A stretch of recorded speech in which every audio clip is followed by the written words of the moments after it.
to the channel, welcome back to the How To series. I hope you're well. Thank you so much for all your comments on the last week's episode regarding green screens. I know a lot of you are very curious how the green screen worked, and hopefully I've filled in a lot of gaps and answered a lot of questions on that. Today what we're going to do is we're going to get into how to use that footage in post, and also how you use a green screen on streaming, and how you'll set it up in the various software. So I hope you're going to enjoy this one.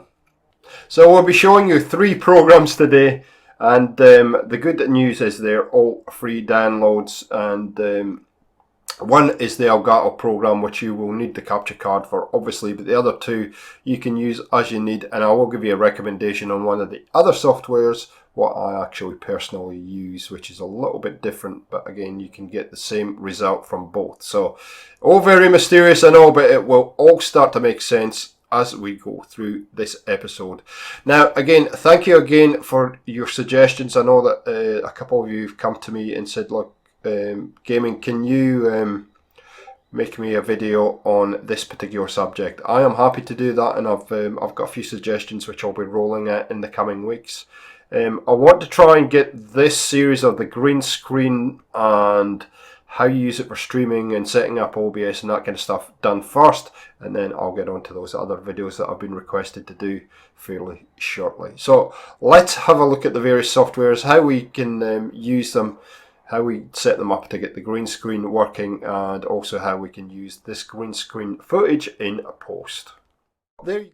So let's get started with Elgato. So go to elgato.com. You can do a download. Obviously, I'm on a Mac, and I will say this: all the software you're about to see is the Mac version. So some of how to get to places might look a little bit different if you're on Windows, but the theory is the same. So okay, so I've kind of reduced the overall look of this so that you can get an idea. So what you need to do is go to this Add Scenes button here, the plus button on the far right, and go to webcams and add your webcam in, just like that. Hi, how you doing? Good. Yep.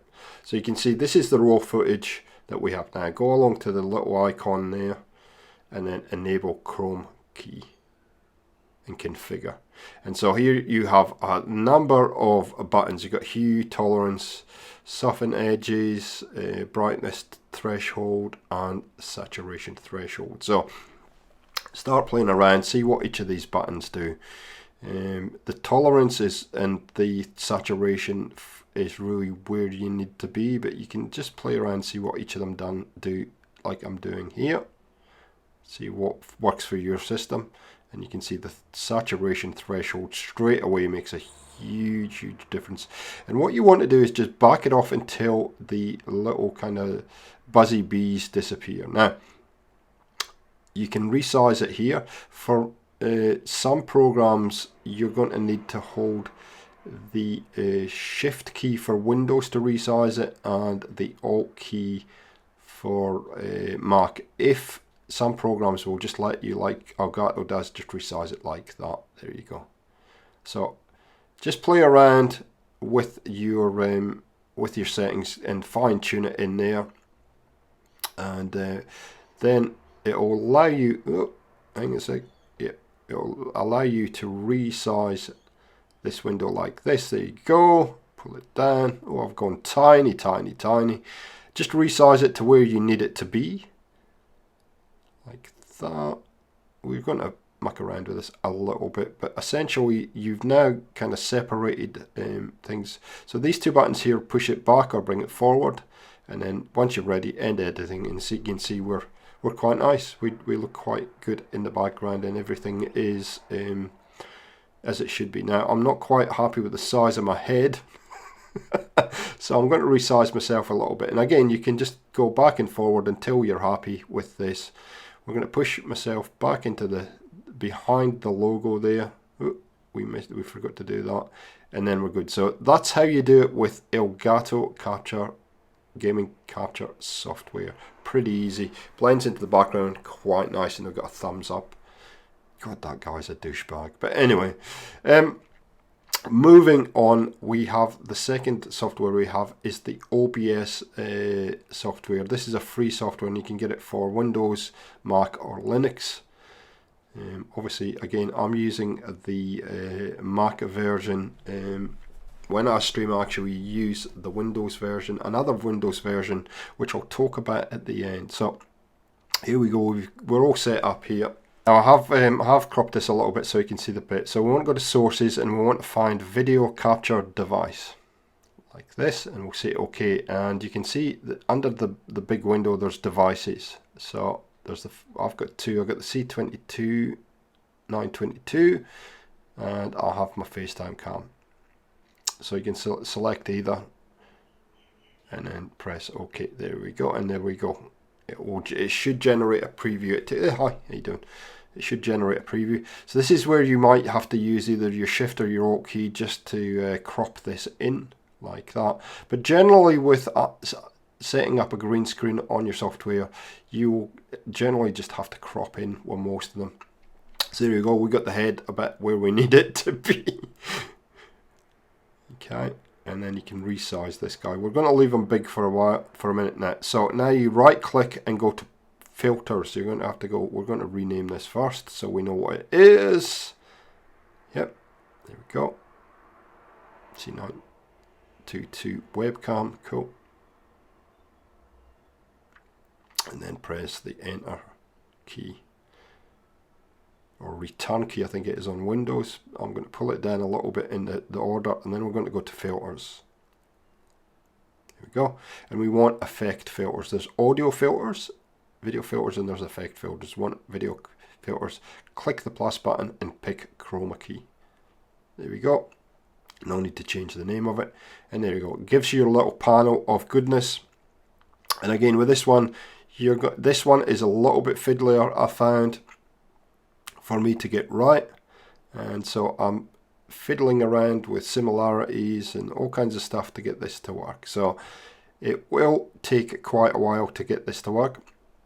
I generally have my smoothness all the way down, and you're going to see I've left the raw footage in so you can see the little bit of the struggle that it's going to take. So what I'm doing here is I'm trying to get it so I can see what's going on. Now I'll show you how to do this a little bit better. So my suggestion is you push similarity up and you push smoothness all the way down, and you will see the difference this makes in a minute. But for everybody set up and the way you've got things lighting and your light sources are going to make a huge difference to how quickly you can get this to work. And this is a well and truly fiddly. Now, if I'd been a professional, I would have taken note of my settings before I started this.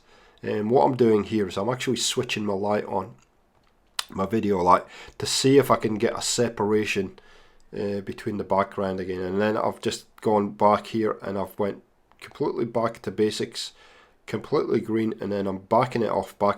Oh, that's better.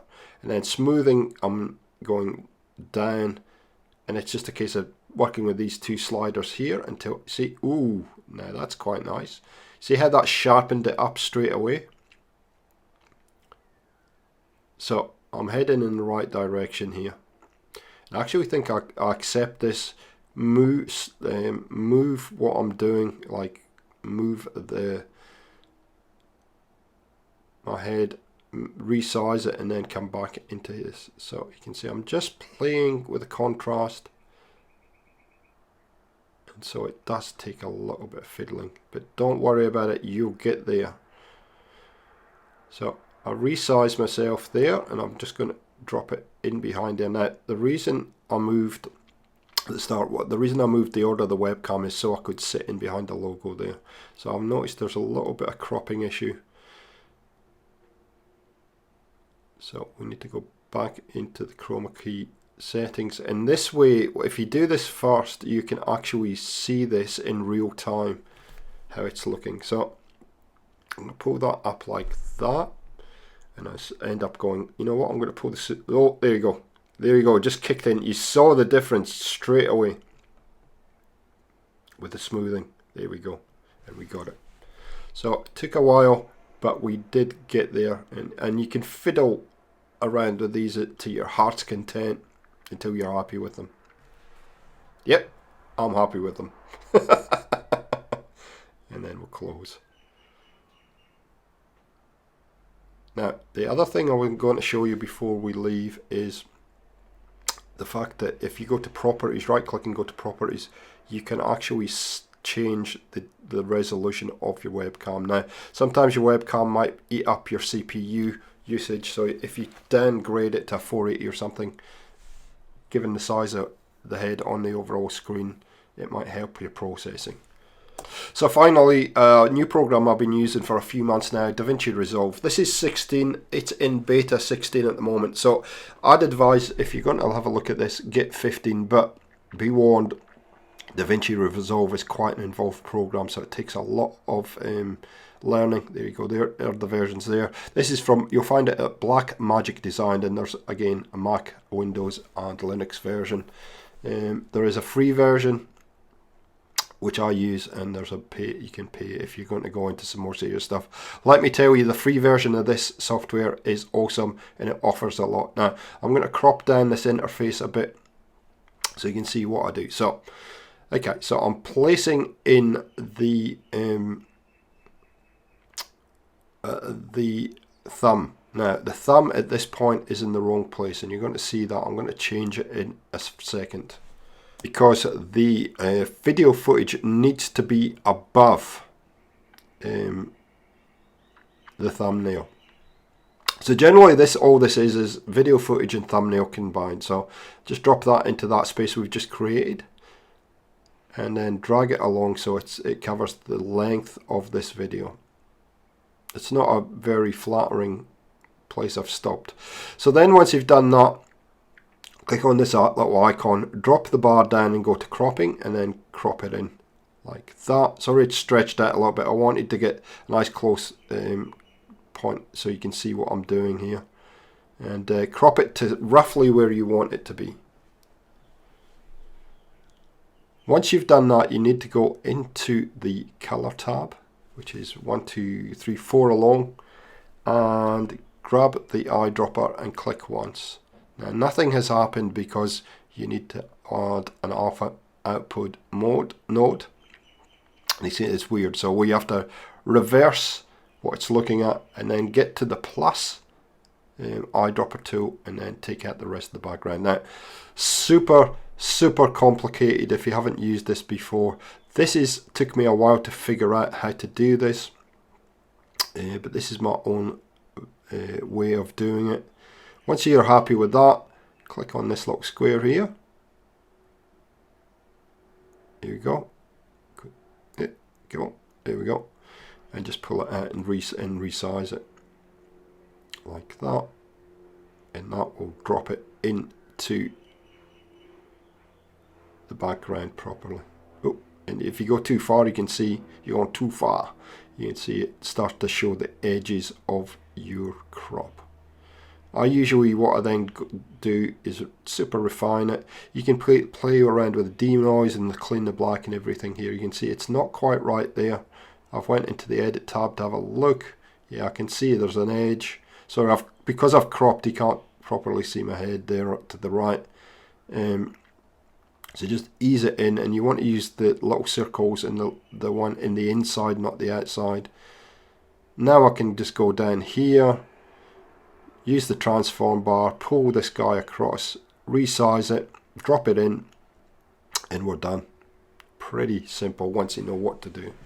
Now, this is a software I would recommend if you have a Windows PC, and this is Streamlabs OBS, which is a little bit different to the standard OBS, but if you are going to be doing a lot of streaming, I would highly recommend this software. It was recommended to me by our dear friend Draco Invictus Vic, and I tell you what, I have not been disappointed by it. It is the one that I use on all my streams now, and I'll give you a look around this software if I can figure out how to do some screen capture on the Windows part of my PC. So it's just another software you should think about and setting up the green screen is pretty much the same as OBS. There you go, guys. There is 3 softwares and how to set up your green screen, get started for streaming or for post. Obviously, you may well use other software, and like I said last week, I can't cover all the softwares that you might use in your own post processing, but hopefully that's given you an idea or a direction with your own software.